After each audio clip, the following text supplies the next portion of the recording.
Give my wife your room or leave. My son Stephen yelled those words across the dinner table I had spent 3 hours preparing. He didn't ask. He didn't suggest. He bellowed them like a command, as though my bedroom were his to reassign, as if I didn't have the right to occupy my own space in my own home. Diana, his wife, sat beside him wearing that thin, knowing smile she always had when she was about to win something. My sister-in-law remained silent, eyes fixed on her plate. My granddaughter, Naomi, bit her lip and looked down. Not one person spoke up. Not one person said, "Stephen, that's enough." And I, Julie Steffen, a 69-year-old widow who had given this family everything for decades, sat perfectly still, feeling something crack open inside me. It wasn't fear, and it wasn't anger. It was clarity. For the first time in years, I saw the situation with perfect, terrible precision. My son was evicting me from my own bedroom, as if I were an inconvenience to be relocated. I didn't argue. I didn't cry. I drew in a slow breath, set down my fork and knife, and said in a voice so steady it startled even me, "All right, Stephen, I'm going to pack my bags." The silence that dropped over the table was suffocating. Stephen blinked at me, clearly expecting tears or pleading. Diana's smile faltered. My sister-in-law coughed awkwardly. Naomi's head snapped up, her eyes wide, but I was already standing, folding my napkin with care and walking toward my room with my spine straight. That night, while they lingered downstairs pretending the evening had been normal, I sat on the edge of my bed with my laptop open. I wasn't crying or frozen. I was searching for beach houses. There was a listing my friend Margaret had forwarded to me 3 weeks earlier. A cozy cottage with a wraparound porch and views of the water. She'd written, "Julie, look at this beauty. One day we'll retire to a place like this and drink wine on the porch at sunset." I'd sent back a smiley face, dismissing it as a lovely dream. But that night, with the sound of dishes clattering and their muffled conversation rising from below, I opened that email and studied it with entirely different eyes. The house was 2.5 hours down the coast. It had 3 bedrooms, a bright kitchen, and a price tag that, while substantial, fell comfortably within my savings. Savings I had built over years. Years of working as a part-time bookkeeper. Years of putting away every spare dollar after covering the mortgage on this house. Years of denying myself vacations, small indulgences, things I wanted because there was always something more important. Stephen's college tuition, Stephen's security deposit, Stephen's wedding expenses, the loan for Stephen and Diana's car when they couldn't make payments. I opened my banking app and checked my balance. I had enough. More than enough. And for the first time in decades, a thought surfaced that made me feel both terrified and exhilarated at once. This money is mine. The next morning at 7:30, I called the real estate agent. A woman with a warm, efficient voice answered. I told her I wanted to tour the property that same day. There was a brief pause. Then she said, "Wonderful, Mrs. Steffen. I can meet you there at noon." I confirmed, ended the call, and stared at my phone as though I had just stepped across a threshold I could never uncross. Stephen came downstairs at 9:00, hair rumpled and eyes half closed. He spotted me sitting on the couch and frowned slightly. "Is breakfast ready?" "No," I said without looking up. "I'm going out." "Going out where?" "It's barely 9. "I have an appointment." He snorted, walked to the kitchen, and started rummaging through the refrigerator as if he already owned the place. "Well, don't be gone too long. Diana needs you to take her to the outlet mall this afternoon." "I won't be available," I said, rising from the couch before he could argue. Stephen stared at me oddly, but he didn't say anything more. I drove to the coast with the windows down and the radio off. The silence felt purposeful, necessary. As the city faded behind me and the highway stretched ahead, memories surfaced one after another, unbidden and sharp. Stephen's college tuition, I could still see the financial aid form on the kitchen table, the line that asked for parental contribution. I'd worked double shifts that semester, picking up extra clients, skipping lunches to save money. When Stephen called to say he'd been accepted, I didn't mention that I'd already cashed out part of my retirement fund to cover the gap. I just told him I was proud. His first apartment. He'd needed help with the security deposit and first month's rent. "Just a loan, Mom," he'd said. "I'll pay you back as soon as I get settled." I'd written the check that same afternoon. The repayment never came. When I gently brought it up months later, he'd looked at me with genuine confusion, as if the money had been a gift all along. Maybe to him it was. The car repairs, 3 times over the years. Each time, Stephen called in a panic. Transmission failure, brake replacement, engine trouble. Each time, I transferred the funds within hours. "You're a lifesaver, Mom." That's what he always said. As if saving him were simply what I did. As if I existed for exactly that purpose. And then the wedding. Diana had wanted everything perfect. The venue, the flowers, the photographer who charged more than I made in 2 months. Stephen had come to me embarrassed but expectant. "Mom, we're a little short. Could you help us out? Just this once?" Just this once had cost me nearly $15,000. At the reception, Diana's mother gave a speech thanking everyone who'd made the day possible. She didn't mention me. But it wasn't just the money. It was everything else. The invisible labor no one counted. The arguments I'd mediated between Stephen and his father before my husband passed. The nights I'd stayed up listening to Stephen's complaints about work, about Diana, about life, offering reassurance and advice he rarely took. The times I'd covered for his mistakes, the forgotten birthday gifts I'd bought and wrapped on his behalf, the appointments I'd rescheduled when he double-booked himself, the meals I'd prepared when he promised Diana he'd cook. I'd become the solution to every inconvenience. The backup plan, the safety net that never failed. And Diana. Diana had learned quickly how useful I could be. She'd started small, asking me to watch their dog for a weekend, then a week, then indefinitely when they decided they were too busy for pet care. She'd borrowed my car and returned it with an empty gas tank. She'd called me at 10 at night, asking if I could pick up groceries because she didn't feel like going out. Each request came wrapped in that same thin smile, the one that said she knew I wouldn't refuse. Once, when I'd hesitated about lending them money again, Diana had sighed dramatically and said to Stephen, "I guess your mom doesn't want us to be happy." She'd said it just loud enough for me to hear. I'd written the check the next day. Over the years, I'd become so practiced at being helpful that I'd forgotten how to be anything else. My identity had narrowed to a single function: give, support, sacrifice. My own wants had become background noise, easy to ignore. Easier still to dismiss as selfish whenever they surfaced. I hadn't taken a real vacation in over a decade. I wore the same winter coat for 8 years, because replacing it felt extravagant. I'd canceled my book club membership to save $30 a month, money I then spent on Stephen's phone bill when he'd asked me to just cover it temporarily. I'd made myself invisible, and they'd let me disappear. The real estate agent's car was already in the driveway when I pulled up to the beach house.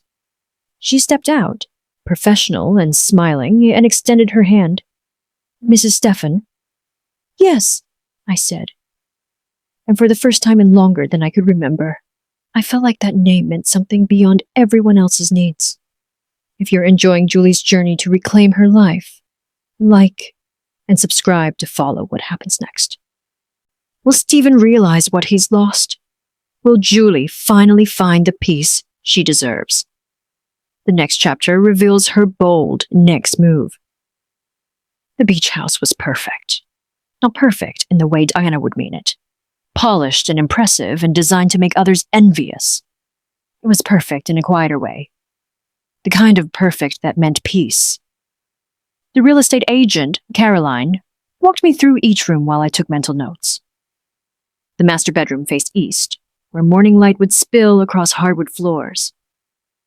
The kitchen had windows overlooking the water. The second bedroom could be a reading room, or a space for Naomi when she visited. If she visited. It's been on the market for 3 weeks, Caroline said. The owners are motivated. They've already relocated for work. I stood on the back deck, feeling the salt air on my face, and made my decision. I'll take it. Caroline blinked. Don't you want to think it over? Discuss it with family? No, I said. I'd like to make an offer today. By the time I drove home, the paperwork was in motion. Caroline had promised to have the offer submitted by evening. I'd offered asking price. No negotiations, no delays. I wanted this done. Stephen's car was gone when I pulled into the driveway. Diana's too. The house was empty, and I was grateful for it. I went straight to my bedroom and closed the door. I pulled a notepad from my nightstand and started writing. Not random thoughts, but a plan. A methodical, careful plan. Immediate actions. Contact lawyer about updating will. Begin sorting personal belongings. Research moving companies. Set up mail forwarding. Financial review. Transfer funds for down payment.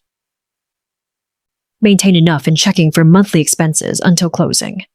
Review automatic payments tied to this address. Timeline.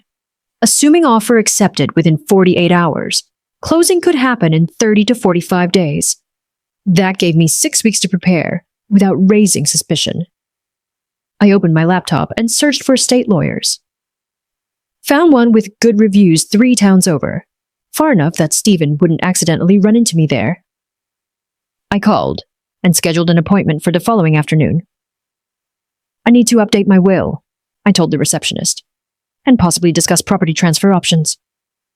Of course, Mrs. Stefan. We'll see you at 2 o'clock. Next, I pulled out the boxes from my closet. Old photo albums, my grandmother's china, the jewelry my husband had given me over the years. Things that mattered. Things I would not leave behind.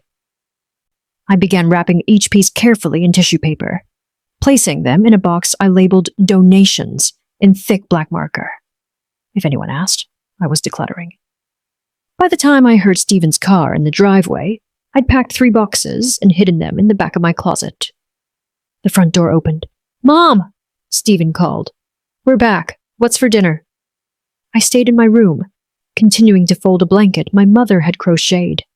I didn't answer. Footsteps on the stairs. A knock on my door. Mom, did you hear me? I heard you, I said calmly. I'm not making dinner tonight. Silence. Then, what do you mean you're not making dinner? I mean exactly that. There's food in the refrigerator. You're welcome to make something. Mom, we've been out all day. We're exhausted. I opened the door and looked at him directly. So am I. Stephen. His face showed genuine confusion, as if the concept of my exhaustion was entirely foreign. Are you feeling okay? I'm fine, just busy. Busy with what? Personal matters. He frowned but didn't push further. I closed the door before he could. Over the next few days, I moved through the house like a ghost with purpose. I was present but not available, visible but not accessible. When Diana asked me to drive her to the salon, I said I had an appointment. When Stephen requested I pick up his dry cleaning, I told him I wouldn't be near that part of town. When they expected me at the breakfast table with coffee and eggs, I came down an hour later with toast for myself and nothing for them. What's going on with you? Diana asked on the 3rd morning, her voice sharp with irritation. Nothing's going on, I replied. I'm simply managing my own schedule. Your own schedule? She laughed, but there was no humor in it. Since when do you have a schedule? Since now. Stephen entered the kitchen, rubbing his eyes. He looked at the empty stove, then at me. No breakfast. Not today. Mom, what's this about? Are you angry about something? No, Stephen, I'm not angry. Then why are you acting so weird? I poured myself a second cup of coffee and met his eyes. I'm not acting weird. I'm acting differently. There's a difference. He exchanged a glance with Diana. She shrugged, clearly annoyed, but not concerned. They still thought this was temporary, a mood, something that would pass once I remembered my place. That afternoon, while they were out, I met with the lawyer. Richard Chen was in his 50s, calm and efficient. I explained my situation, not the emotional details, just the facts. I wanted to update my will. I wanted to ensure the house sale proceeds went into a trust that Stephen couldn't contest. I wanted everything legally airtight. "You're being very thorough," he observed. "I've learned that thoroughness prevents problems." He smiled slightly. Indeed it does. By the time I returned home, I had copies of updated documents in my purse and a follow-up appointment scheduled for the week after closing. Caroline called that evening. "Your offer was accepted, Mrs. Stephen. Congratulations." I sat on the edge of my bed, phone pressed to my ear, and felt something unfamiliar bloom in my chest. Not happiness exactly. Something sturdier. Something like certainty. "Thank you, Caroline. We'll begin the inspection process tomorrow. I'll keep you updated every step of the way." After I hung up, I stood and walked to my window. Stephen and Diana were in the backyard, talking and gesturing, probably complaining about my recent behavior. Let them wonder. Let them worry. Just a little. They had no idea what was coming. Julie's quiet rebellion is just beginning. What happens when Stephen finally realizes his mother isn't just upset? She's already 3 steps ahead. Like and subscribe to see the power shift unfold in Chapter 4. 3 weeks after the offer was accepted, I drove back to the beach house. The inspection had cleared. The appraisal had come in at value. All that remained was the final walkthrough before closing. Caroline met me at the door with keys in hand and a warm smile. "Ready to see your new home, Mrs. Tree." "Stefan?" My new home. The word still felt foreign and thrilling at once. This time, I walked through the rooms differently. Not as a potential buyer, but as someone imagining a life. I stood in the kitchen and pictured myself making coffee in the morning, with no one demanding I make it for them. I sat on the window seat in the living room and imagined reading for hours, without interruption, without guilt. In the master bedroom, I opened the closet and saw space for only my things. My clothes, my shoes, my choices. No one else's clutter crowding me out of my own life. "The sellers left the deck furniture," Caroline said, leading me outside. "They said you're welcome to keep it if you'd like." I stepped onto the deck and breathed in the salt air. The ocean stretched endlessly before me, gray-blue and vast. I could hear the waves, steady and rhythmic, like the heartbeat of something ancient and indifferent to human drama. I imagined mornings here, coffee in hand, bare feet on warm wood, watching the sunrise without anyone yelling from another room. I imagined evenings with Margaret, the two of us finally sharing that bottle of wine we'd always talked about. I imagined Naomi visiting, the two of us walking the beach, talking about her life without constantly being interrupted by her father's demands. I imagined silence. Beautiful, voluntary silence. "It's perfect," I said quietly. Caroline glanced at me. "You seem very certain." "I am." Most buyers have moments of doubt right before closing. Second thoughts. Cold feet. It's natural. I turned to face her. I don't have doubts. I have clarity. She smiled, understanding something unspoken. "Then let's make this official." We sat at her office an hour later, signing page after page. My signature appeared again and again, each one feeling like a small declaration of independence. When I signed the final document, Caroline shook my hand. "Congratulations, Mrs. Stephan. You closed in 1 week." I drove home with the sun setting behind me, my hands steady on the wheel. 1 week. 7 days until everything changed. That evening, I began packing in earnest. Not boxes labeled donations this time, but real moving boxes I'd bought and hidden in the garage. I worked quietly, methodically, taking only what mattered. My grandmother's quilt. The photo albums from my marriage. My favorite books, the ones with cracked spines and underlined passages. My mother's recipe cards, handwritten and stained with decades of use. Small jewelry box my husband had given me on our 10th anniversary. I packed one box, then another, then another.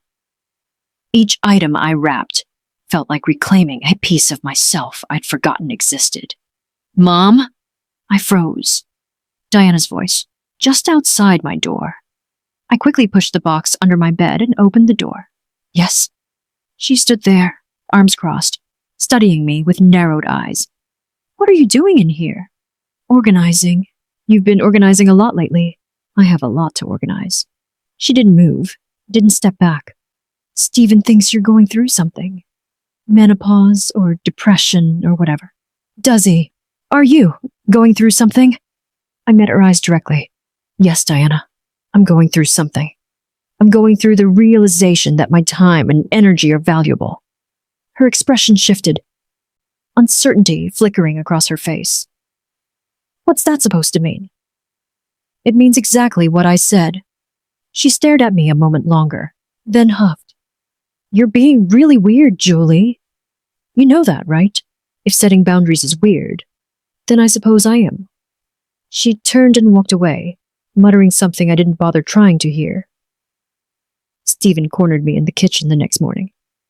Diana says you're acting strange. Diana has opinions about many things. Mom, seriously. What's going on with you? I poured my coffee slowly, deliberately. Nothing's going on, Stephen. I'm simply reassessing my priorities. Reassessing your priorities, he repeated, as if testing the words. That's dramatic. Is it? Yeah, it is. You're acting like something terrible happened. All I did was ask you to give up your room for a little while. I set down my coffee cup and looked at him. Really looked at him. Saw the genuine confusion in his eyes, the complete inability to understand what he'd done. He truly didn't see it. Didn't see the years of taking, the constant demands, the erosion of my dignity, one small request at a time. Stephen, I said calmly, you didn't ask, you ordered. In front of everyone, as if I had no say in the matter. He waved a hand dismissively. You're being sensitive. I was stressed that day, and I've been stressed for 30 years. What? Nothing, I said. Forget it. He frowned, but shrugged. Fine. Whatever. You're in a mood. A mood. That's what he thought this was. A passing mood. I watched him leave the kitchen, already forgetting the conversation, and felt something settle inside me. A cold, final certainty. He would understand soon enough. They both would. In 6 days, I would close on the beach house. In 7 days, I would tell them about the sale of this one. The trap is set. Julie's independence is no longer a dream. It's a done deal. But Stephen and Diana still have no idea their world is about to collapse. What happens when Julie finally reveals the truth? Like and subscribe for Chapter 5. The morning after closing on the beach house, I sat in Richard Chen's office with a folder of documents spread before me. My updated will, power of attorney paperwork, a living trust. Everything I needed to ensure that what I'd built couldn't be taken from me, even in death. You're being remarkably thorough, Richard said, reviewing the final pages. Most people don't think about these things until much later. I've spent too many years not thinking about them at all, I replied. I'm correcting that now. He nodded approvingly. The trust structure you've chosen means your assets will be protected. Your son won't be able to contest the distribution. That's exactly what I want. And the house sale. You're certain about the timeline? I'd already explained my situation in our previous meeting. Not the emotional weight of it, just the facts. I owned the house outright. I'd decided to sell, and I needed to understand my legal obligations to current occupants who weren't tenants but family members. I'll be listing it within the week, I said. I want everything properly documented. Notice periods, legal requirements, everything by the book. In most jurisdictions, you need to give 30 days notice. even to family. But since they're not paying rent, and there's no formal agreement, you have more flexibility. I'd still recommend giving them reasonable time to make arrangements. 30 days, I confirmed. That's what I'll give them. He made notes on his legal pad. And if they refuse to leave, then I'll pursue formal eviction if necessary. The words felt strange in my mouth, clinical, cold, but also clarifying. I wasn't being cruel. I was being clear. Richard looked up. Mrs. Stephan, may I speak candidly? Please. I've practiced law for 26 years. I've seen situations like yours more often than you'd think. Adult children who've become dependent, who've learned to see a parent's generosity as obligation rather than gift. He paused. What you're doing takes courage. I felt something tighten in my chest. It doesn't feel like courage. It feels like survival. Sometimes those are the same thing. I left his office with copies of everything, neatly organized in a folder I'd keep in my car. Not in the house. Not where Stephen or Diana might find it. That afternoon, while they were both out, I packed the last of my sentimental items. My wedding album, the leather binding cracked with age. Photos of Stephen as a child. Gap-toothed smiles and scraped knees. Back when he'd looked at me like I could solve any problem. My husband's watch, which I'd kept in a drawer for 5 years. Unable to wear it, but unable to let it go. I wrapped each item carefully, methodically. These weren't just objects. They were evidence of a life I'd lived. Proof that I'd existed beyond my usefulness to others. I found my mother's china tucked in the back of the dining room cabinet, the set she'd given me when I got married. For special occasions, she'd said. I'd used it exactly 3 times in 40 years. Always afraid someone would break a piece. Always saving it for a moment that felt important enough. I packed every plate, every teacup, every delicate saucer. I was done saving things for later. By the time I heard Stephen's car in the driveway, I'd moved 6 boxes to the garage, hidden behind old holiday decorations and storage bins. Mom, his voice echoed through the house. Where are you? In the kitchen. He appeared in the doorway, holding his phone. I need you to co-sign a loan application for a business investment. I looked up from the grocery list I'd been writing. No. What? I said no, Stephen. His face registered genuine shock. You didn't even ask what it was for. I don't need to. The answer is no. Mom, this is important. It's a real opportunity. I'm sure it is. The answer is still no. He set his phone down on the counter, his expression shifting from surprise to frustration. Why are you being like this? Like what? Difficult. Unreasonable. You've been acting so strange lately, and now you won't even help me with something simple. Co-signing a loan isn't simple, Stephen. It means I'm legally responsible if you default. I'm not going to default. Then you won't need my signature. He stared at me, and I could see him recalibrating, shifting tactics. His voice softened. Mom, come on. After everything we've been through together, I'm your son. There it was. The play for guilt, for obligation, for the invisible contract I'd supposedly signed the day he was born, that said I owed him everything, forever. You are my son, I agreed. Which is why I've already given you more than enough. It's time you learned to stand on your own. This is about the room, isn't it? You're still upset about that. I folded the grocery list and tucked it in my purse. This isn't about the room, Stephen. This is about me finally understanding what I deserve. What you deserve? He laughed, but it sounded hollow. What does that even mean? It means I deserve respect. I deserve consideration. I deserve to be asked rather than ordered. And I deserve to say no without being guilted or manipulated. His mouth opened, closed, opened again. I don't manipulate you. Don't you? The silence stretched between us. He looked genuinely confused, as if he'd never considered the possibility that his behavior had been anything other than normal. Maybe to him it had been, Maybe he'd never stopped to think about what he was asking, what he was taking, what he assumed was his right. I need to run errands, I said, picking up my purse. I'll be gone for a few hours. Mom! The answer is still no, Stephen. I walked past him, my spine straight, my hands steady. In the car, I sat for a moment before starting the engine, letting my heartbeat slow. Pride. That's what I felt. Not satisfaction or triumph, but simple pride in finally standing firm. I pulled out of the driveway and headed toward the coast, toward the house that was mine, toward the life that was waiting. In 3 days, I'd list this house. In 4 days, Stephen would find out. I could already picture his face.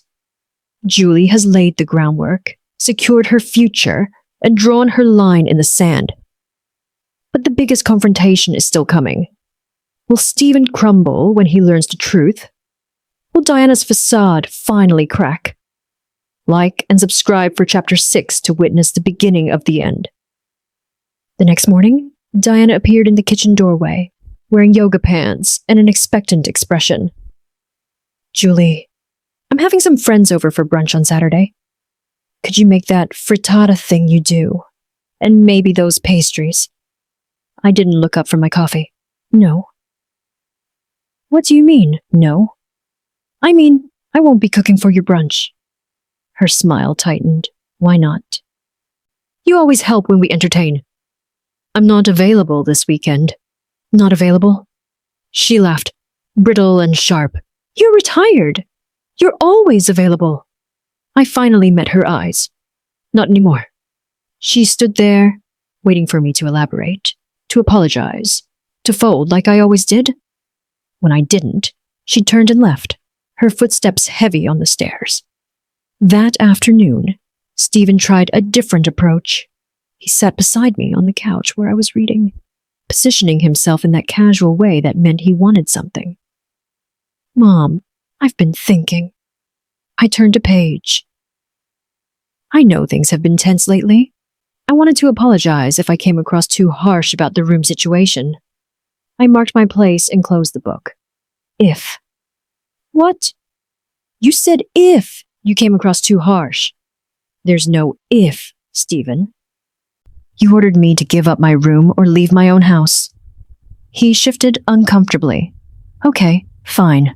I'm sorry. I was stressed, and I didn't phrase it well. It wasn't the phrasing, it was the assumption. Right. Sure. So we're good now. I almost laughed. Is that what you think this is?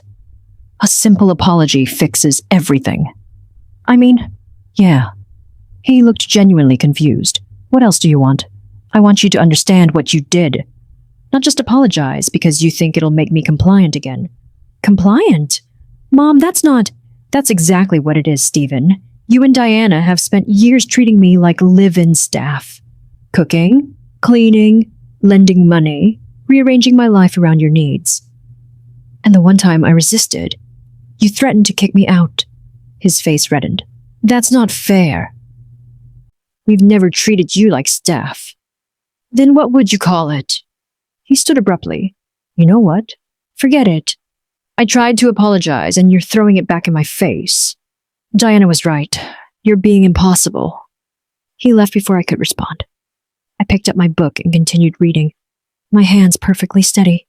The next day, they escalated. I found Diana in my bedroom, going through my closet. What are you doing? She turned, holding one of my sweaters. I was looking for that blue scarf I lent you. You didn't lend me a scarf. Get out of my room. It's not like you're using all this space. Stephen and I need more storage. Diana, out. Now. Something in my voice made her pause. She'd never heard that tone from me before, ice cold and immovable. She dropped the sweater and left without another word. That evening, Stephen cornered me in the hallway.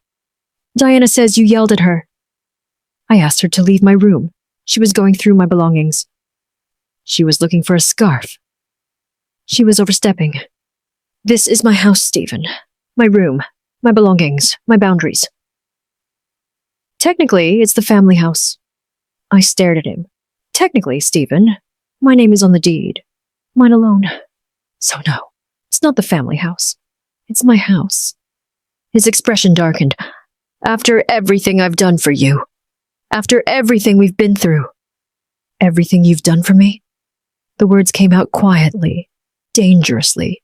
Please, enlighten me. What exactly have you done for me? He sputtered. I've been here. I've visited. I've included you in our lives. You've lived rent-free in my house while I paid for your education, your car, your wedding, and countless other expenses. You've demanded I cook, clean, and rearrange my life around your schedule. That's not doing something for me, Stephen. That's taking. I can't believe how selfish you're being. Good. It's about time I was selfish. Diana appeared at the top of the stairs. What's going on? Your mother-in-law is having some kind of breakdown, Stephen said. I'm having a breakthrough, I corrected. There's a difference. Diana descended the stairs slowly, her expression calculating. Julie, I think you need to see someone. A therapist, maybe. This behavior isn't normal. You're right, I agreed. Standing up for myself isn't normal, for me. But it should have been. We're just worried about you, she continued, her voice dripping with false concern. This sudden change, the hostility, refusing to help your family, these are warning signs. I almost admired the tactic, reframing my boundaries as mental illness, my self-respect as a symptom. I appreciate your concern, I said evenly, but I've never been clearer about anything in my life. Stephen threw up his hands. Fine. You want to be left alone? We'll leave you alone. Thank you. They retreated upstairs, whispering urgently. I heard Diana's voice, sharp and frustrated. Stephen's responding in placating tones. Let them strategize. Let them worry. In 2 days, I'd list the house. Tomorrow, I'd pack my car with the essentials and move them to the beach house. They thought this was rebellion. They thought if they pushed the right buttons, applied the right pressure, I'd fold like always. They had no idea this wasn't a mood or a phase. This was an ending. The collision is inevitable now. Julie stands firm, while Stephen and Diana scramble to regain control, but their desperate manipulations only prove why she's leaving. The truth bomb drops in Chapter 7. Will Stephen's world crumble? Will Diana finally face consequences? Like and subscribe to witness the ultimate power reversal. I chose Sunday dinner. Not because I wanted an audience, but because everyone would be there. Stephen, Diana, my sister-in-law Thea, and Naomi. Better to say it once than repeat it multiple times. I'd made roast chicken, set the table properly, poured wine. Everything looked normal, comfortable, familiar. They had no idea it was the last dinner I'd ever cook in this house. Stephen carved the chicken while Diana talked about a vacation they were planning. Thea listened politely. Naomi kept glancing at me with curious eyes, as if she sensed something shifting. I waited until everyone had filled their plates, until the conversation had settled into that easy rhythm of family meals. Then I set down my fork and spoke. I have an announcement. Stephen looked up mid-bite. What's that? I've sold the house. You have 30 days to find other accommodations. The silence was absolute. Not the kind that feels peaceful, but the kind that precedes an explosion. Stephen's face went through several expressions in rapid succession. Confusion, disbelief, then anger. What? I've sold the house, I repeated calmly. The sale closes in 3 weeks. I'm giving you 30 days' notice to move out. Diana's wineglass stopped halfway to her mouth. You're joking. I'm not. You can't. Stephen stood abruptly, his chair scraping against the floor. You can't just sell the house without telling us. I can, actually. My name is on the deed. I'm not required to consult anyone. We live here. Diana's voice pitched upward, losing its usual controlled tone. You've been living here rent-free, I corrected. I've been subsidizing your lifestyle for years while you've treated me like hired help. That arrangement is ending. Stephen's face had gone red. This is insane! Where are we supposed to go? That's not my problem to solve, Stephen. Not your... He laughed, wild and disbelieving. Are you serious right now? You're just throwing us out. I gave you 30 days. That's more than generous considering you were prepared to throw me out of my own room with no notice at all. Diana slammed her hand on the table. This is about the room? You're destroying our lives over a stupid bedroom. This isn't about the room, I said, my voice level. This is about 30 years of taking me for granted. This is about treating me like my only value is what I can provide. This is about respect. Respect? Stephen's voice cracked. After everything we've... You can't do this. I already have.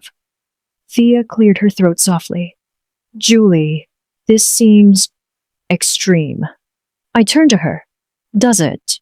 You've watched them treat me like this for years. You've said nothing. And now you think I'm being extreme. She looked down at her plate, shame coloring her cheeks. Grandma. Naomi's voice was quiet but clear. She was looking at me with something like wonder. Where will you go? I've already purchased a house on the coast. I move in next week. Stephen's mouth fell open. You already bought... He seemed unable to complete the thought. When? How?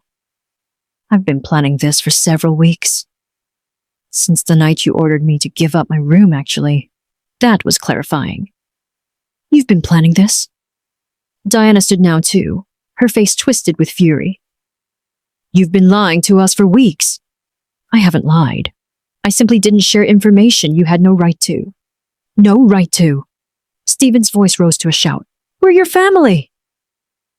Family respects boundaries. Family doesn't make demands. Family doesn't treat each other like servants. This is unbelievable. Diana's hands were shaking.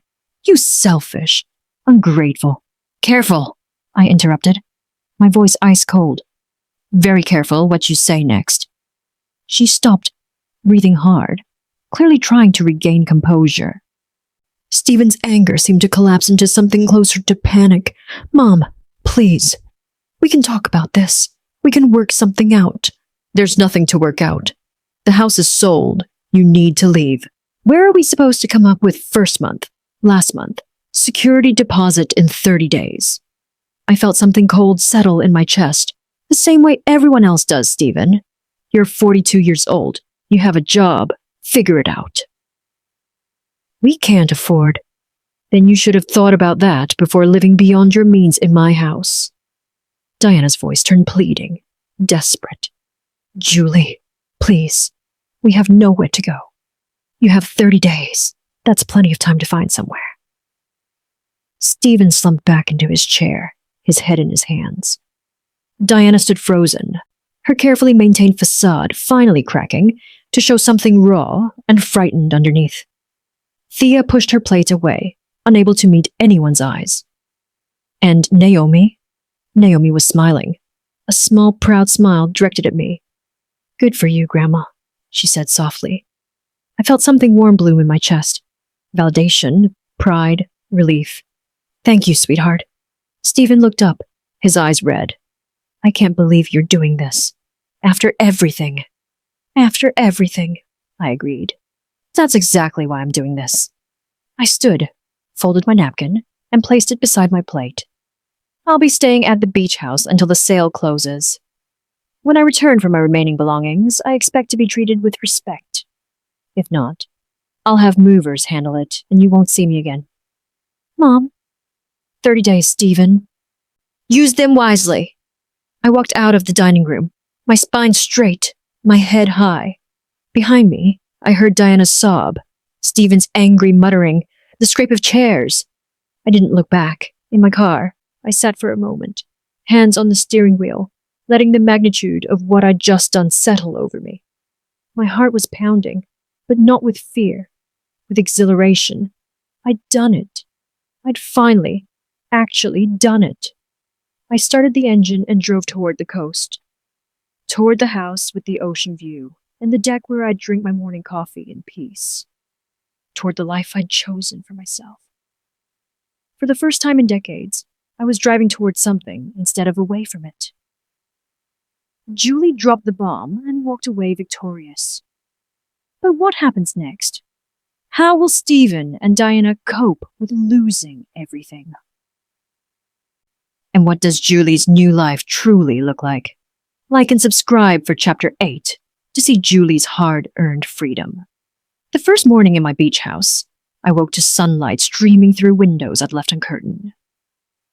No one to demand breakfast, no one calling my name from another room.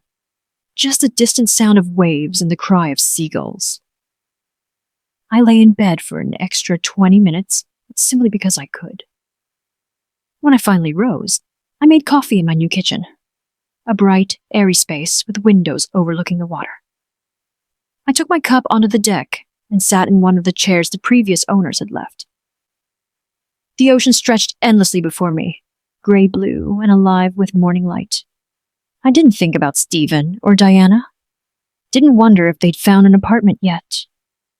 Didn't feel guilty for the tears Diana had shed or the anger in Stephen's voice. I just sat and breathed and felt free. Over the next week, I transformed the house into mine. Not ours, or the family's, but mine.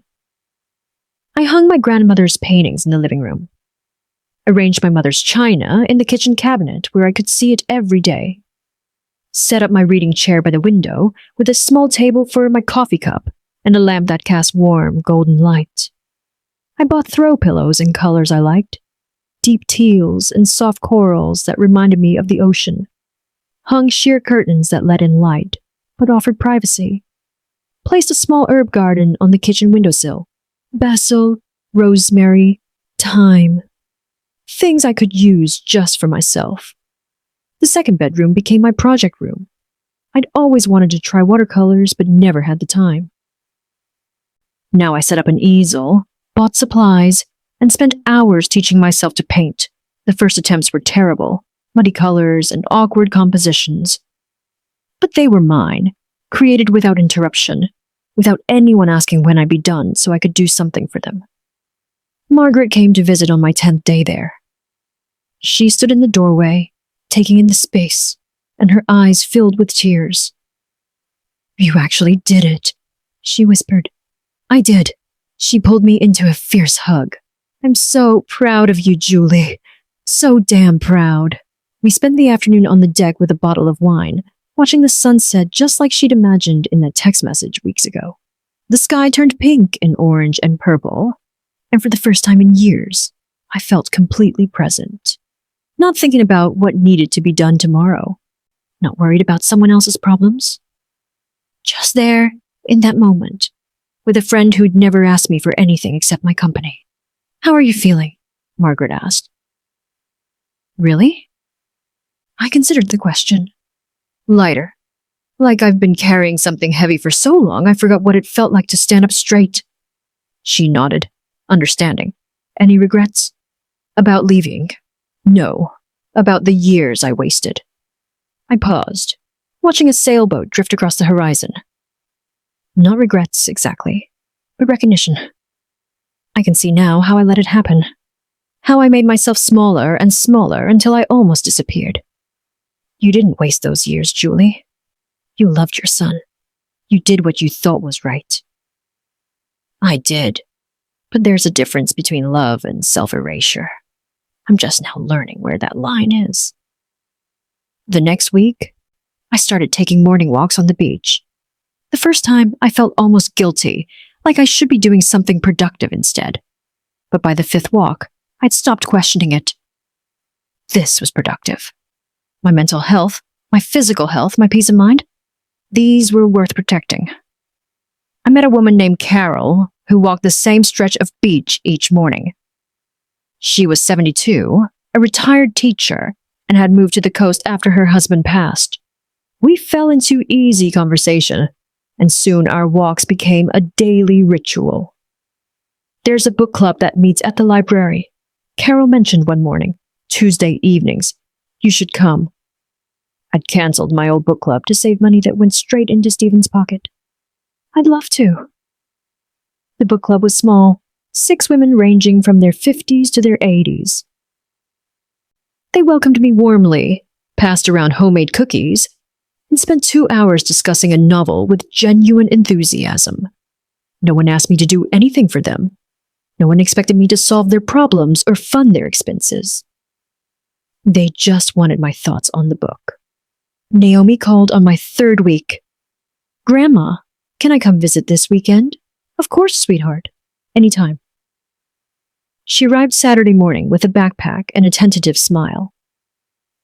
We walked on the beach, collected shells, and talked about her life, her friends, her classes, her hopes for college.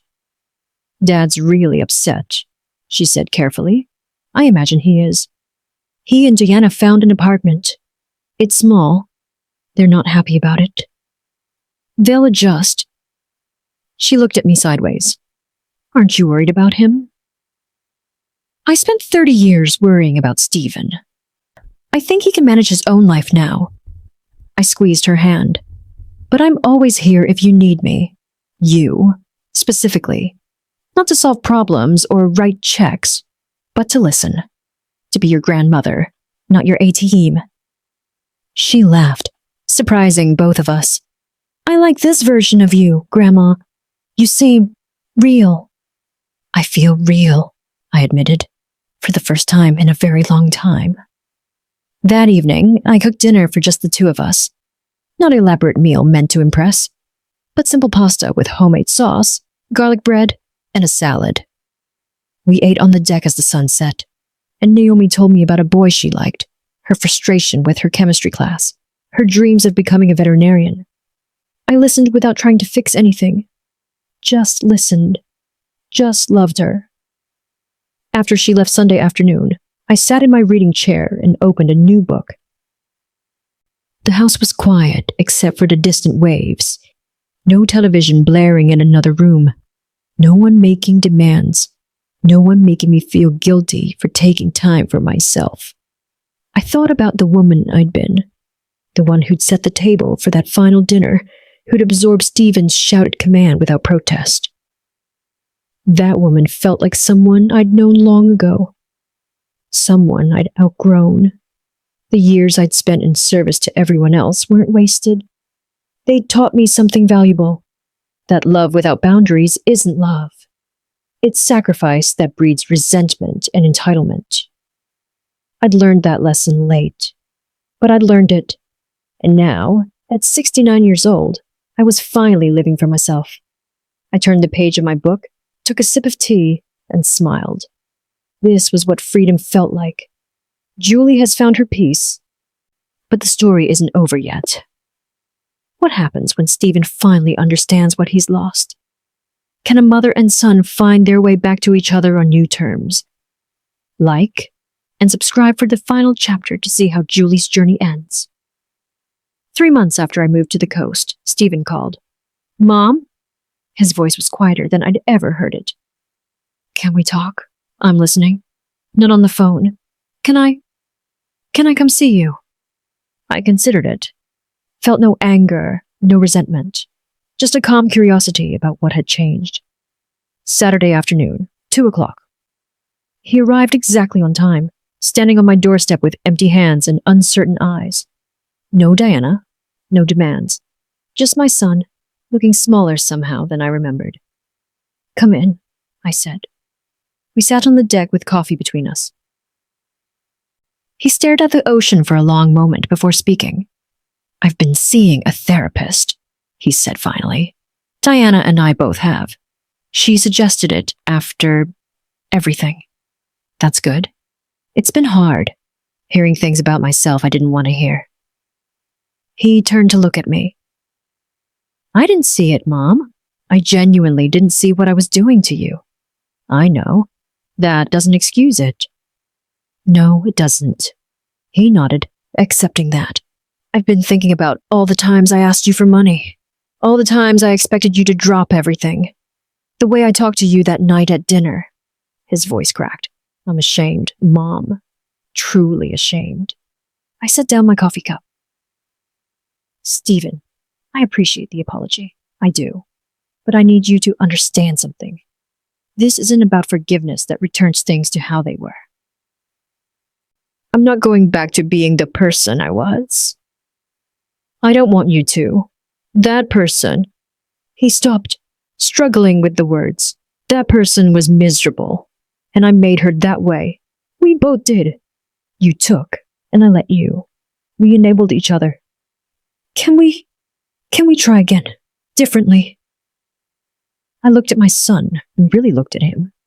Saw the genuine remorse, the tentative hope, the willingness to change. Yes. But on new terms. I'm not your safety net anymore, Stephen. I'm not your bank, or your maid, or your solution to every problem. I'm your mother, and I love you. But I love myself too now. I understand. He hesitated. Diana wants to apologize too. She's different now. Scared, I think. Realizing what we almost lost. Almost? We're still married. Barely. But we're trying. He managed a small smile. Turns out paying our own bills and doing our own housework is humbling. It is. Before he left, he hugged me. A real hug, not the perfunctory kind from before. I'm proud of you, Mom, for leaving, for choosing yourself. Thank you, sweetheart. A month later, Diana sent a card. No signature, just a simple message. I'm sorry. You deserved better. It wasn't much, but it was honest. I kept the card. Now, as the sun sets on another evening, I sit on my deck with a blanket around my shoulders and tea warming my hands. The sky is painted in shades of amber and rose. The ocean reflects the fading light like hammered gold.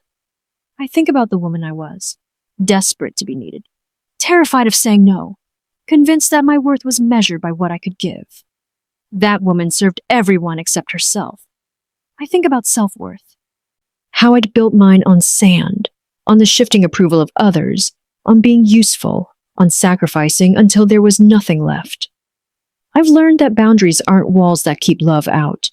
They're foundations that let real love grow. I've learned that it's never too late to reclaim your life. 69 isn't the end of anything. It's the beginning I'd been waiting for. I've learned that living for yourself isn't selfish. It's necessary. It's sacred. It's the only way to love others without losing yourself in the process. The last light fades from the sky. Stars begin to appear, one by one, like promises. Tomorrow, I'll wake to another morning in this house I chose. I'll paint if I want to, read if I want to, walk on the beach, or stay in bed an extra hour. The choice will be mine. I smile, pull the blanket closer, and watch the darkness settle over the water. For the first time in my life, I am completely, utterly free, and I am enough. Julie's journey from invisible to empowered proves it's never too late to reclaim your life. If this story moved you, inspired you, or made you think about your own boundaries, like and subscribe for more stories of courage and transformation. Share this with someone who needs to hear that they matter, that their worth isn't measured by what they give, and that choosing yourself isn't selfish, it's survival. What would you do in Julie's situation? Let us know in the comments below.